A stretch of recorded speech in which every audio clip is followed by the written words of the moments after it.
42% reservation పోయి అదేవిధంగా స్థానిక సంస్థల ఎన్నికలపై సేవించడాన్ని బీసీ సమాజ్ అలాగే ఈరోజు బీసీ కుల సంఘ నాయకులు, ప్రజా సంఘ నాయకులు, మేధావులు, విద్యా సంఘాల నాయకులు మేము తీవ్రంగా ఖండిస్తున్నాం. ఎందుకొరకంటే ఈ రోజు కాంగ్రెస్ పార్టీ ప్రధానంగా 42% ఎన్నికల హామీ ఇచ్చి ఈ రోజు అధికారంలోకి రావడం జరిగింది. దీని వంతుగా ఖచ్చితంగా బీసీలకు 42% విద్యా ఉద్యోగ అవకాశాలు కల్పించిన తర్వాతనే రేపు స్థానిక సంస్థలకి మేము బీసీ సమాజ్ ప్రత్యేకంగా డిమాండ్ చేస్తున్నాం.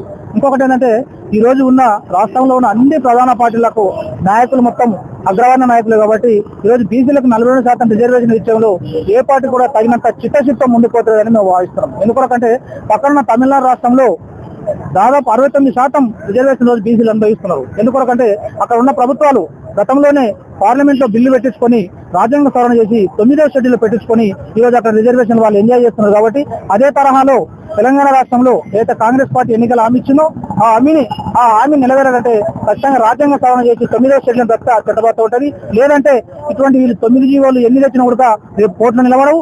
మళ్ళీ రేపు బీసీలకు మాత్రం మళ్ళీ అన్యాయం చేసేందుకే అన్ని పార్టీలు ప్రయత్నం చేస్తున్నారని ఈ సందర్భంగా తెలియజేస్తున్నాం. హైకోర్టు స్టే విధించడం మా అందరికి దిగ్భ్రాంతి అయిపోయింది. ఎందుకంటే మేమందరం అనుకున్నాం తప్పకుండా బీసీల రిజర్వేషన్ ఫేవరబుల్ గా వస్తుందని. ఎందుకంటే ఆ ముందు రోజు మరుసటి రోజు వాయిదాల కంటే ముందు వాళ్ళు ఏం చెప్పిందంటే రేపు మీరు నోటిఫికేషన్ ఇచ్చుకోండి అనే మాట కూడా హైకోర్టులో చెప్పడం జరిగింది. దానిపైన మేము ఆశపడ్డాం. ఎందుకంటే నోటిఫికేషన్ కూడా ఇచ్చుకోమన్నారు, ప్రాసెస్ లో కూడా ఉంటుంది కనుక ఫేవర్ లో వస్తుంది అనుకున్నాం. కానీ ఇంత కుట్ర జరుగుతుందని మనం అనుకోలేదు. ఎందుకంటే ఒకవైపు ఇస్తూనే ఎడమ చేత వైపు ఇస్తారు, కుడి చేతులు ఆకేసుకుంటారు. ఇది జరుగుతా ఉంది. కాంగ్రెస్ కానీ, బీజేపీ కానీ, బీఆర్ఎస్ కానీ అన్ని అగ్రవర్ణ కులాలతో నడిపించేటటువంటి పార్టీలకు ఏ కోశాన బీసీలకు రిజర్వేషన్ ఇవ్వాలని చెప్పి ముఖ్యంగా అప్పటి తమిళనాడు విషయంలో మాట్లాడినప్పుడు జయలలిత మేడం ముఖ్యమంత్రి గారు అక్కడ వెళ్ళి ఢిల్లీలో కూర్చొని 1 నెల రోజుల పాటు అక్కడే ఉండి అది అమలు చేసుకుని వచ్చినారు. మన వాళ్ళు 2 రోజుల్లో 1 రోజు అక్కడికి వెళ్ళి రాష్ట్రపతిని కలిసినాం, రాష్ట్రపతి మాకు అపాయింట్మెంట్ వెళ్ళి దీనికి వచ్చినారు. మళ్ళీ ఇదే కాంగ్రెస్ ప్రభుత్వం గవర్నర్ కు మేము పంపించినాము, గవర్నర్ సంతకం పెట్టలేదని ఊరుకుంటారు.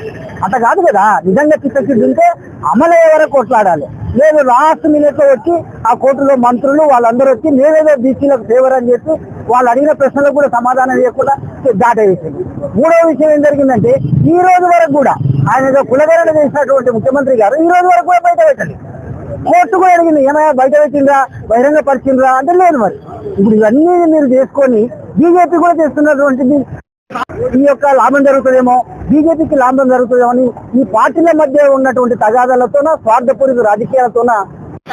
కాబట్టి మిత్రులారా ఇప్పుడైనా మేల్కోవాలా, అందరం యూనిటీ కావాల్సిన అవసరం ఉన్నది. అన్ని పార్టీలకు మనం బుద్ధి చెప్పాల్సిన అవసరం ఉన్నది. 42% మనకి రిజర్వేషన్ ఇవ్వడం వల్ల పెద్ద నష్టం జరగకుండా కానీ రెడ్డి జాగృతి వెళ్ళడం అనేది మాకు 42% మా నోటికాడి బుక్కలు లాగేసినట్టు అయింది. కాబట్టి తప్పకుండా నిజంగా 25% మనము ఎస్సీ ఎస్టీలకు ఉన్నది, 42% బీసీలకు ఉంటే మొత్తం 67% రిజర్వేషన్ పోయినా మిగిలిన శాతం 33%. ఆ 33%కి అక్కడ ఉన్నటువంటి అగ్రవర్ణాల జనాభా చూస్తే 15%. అంటే వాళ్ళకు 200% ఉండి కూడా మళ్ళా ఇప్పుడు 42%కి అడ్డుకోవడం అనేది ఏ రకంగా కూడా సమంజసం కాదు. ఇది మేము పూర్తిగా వ్యతిరేకిస్తున్నాం. ఆ పార్టీలను నిలదీస్తాం. మేమందరం సంఘాలతో కలిసి సంఘటితమై రేపు పొద్దున ఎన్నికలు ఎప్పుడు జరిగినా బీసీలను చైతన్యవంతం అవుతాం. జరిగిందో అదే రకంగా గ్రామం కూడా ఈ ఉద్యమాన్ని తీసుకెళ్తాం. ఈరోజు నిజంగా బీసీలకు అన్ని రకాలుగా నష్టం జరిగింది, అన్యాయం జరిగింది. ఇది ఏంది అంటే రెడ్డి జాగృతి వాళ్ళు ఏంది అంటే వాళ్ళు గ్రాఫ్కెళ్ళి ఉంటారు కనుక మా యొక్క ఉనికి ఎక్కడ పోతుందో గ్రామాల్లో మా యొక్క మండలాల్లో మా వాళ్ళు ఉంటారు. అక్కడ నుంచే మేము ఇంత ఎత్తుకొచ్చినాం కనుక మా వాళ్ళు అక్కడ తక్కువ పడతారని చెప్పి ఈ రెడ్డి జాగృతి అనేది కుట్రపూరితంగా కావాలని బీసీలను తొక్కడానికి ప్రయత్నం చేసిండ్రు. కనుక మీ యొక్క గ్రామాల్లో ఉన్న మీరు ఎంతమంది తిప్పి కొడితే ఒక ఊర్లో 5 మందో 10 మందో ఉంటారు. కానీ మీ స్వార్థం కోసం అని మీరు మా బీసీలను మా అణగారికుల కులాలను ఈ విధంగా చేసి మోసడం అనేది అన్యాయం. ఇంకోటి చెప్తున్నా, ఈ రోజు చాలా మంది ఇప్పటికే 6 నెలల నుంచి మా యొక్క ఏవైతే నిలబడుతున్నారో ఆ క్యాంట్ అందరూ కూడా తమ భూములను ఇండ్లను అమ్ముకొని బంగారం అమ్ముకొని ఈ రోజు ఎన్నికల కోసం అని సిద్ధంగా ఉన్నారు. వాళ్లకు మీరు నష్టం చేసిండ్రు. కనుక మీ యొక్క ఎక్విజెస్ట్లకు తప్పకుండా గుణపాఠం చెప్తాం. రేపు రాబోయే ఎన్నికల్లో ఎప్పుడు రాని మేము ఓసీల పైన జనరల్ సీట్ల పైన మేము తప్పకుండా గెలుస్తాము. అట్లానే ఈ రోజు ముఖ్యమంత్రి గారు మీరు నిజంగా చెప్పండి, మీరు ఎలిమినేట్ చేసి చెప్పండి.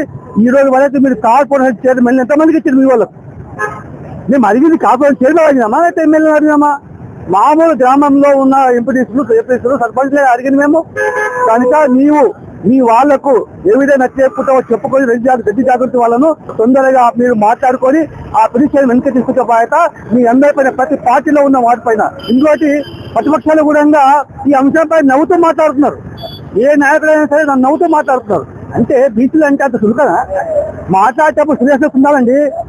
కనుక మీరు కూడా రేపు మేము గెలిచింది అంటే మా ఓట్ల పైనే కదా, మా ఓట్లు ఓట్లు మారే, సీట్లు మారే. రేపు జరగబోయే ఎమ్మెల్యే ఎలక్షన్ లో కూడా మా ఓట్లు మారే, సీట్లు కూడా మారవుతాయి. కనుక ఖబర్దార్ మీరందరూ దీన్ని గమనించి రేపు జరగబోయే ఈ యొక్క స్టేను మీరు ఏ విధంగా తిప్పిస్తారో చూడండి.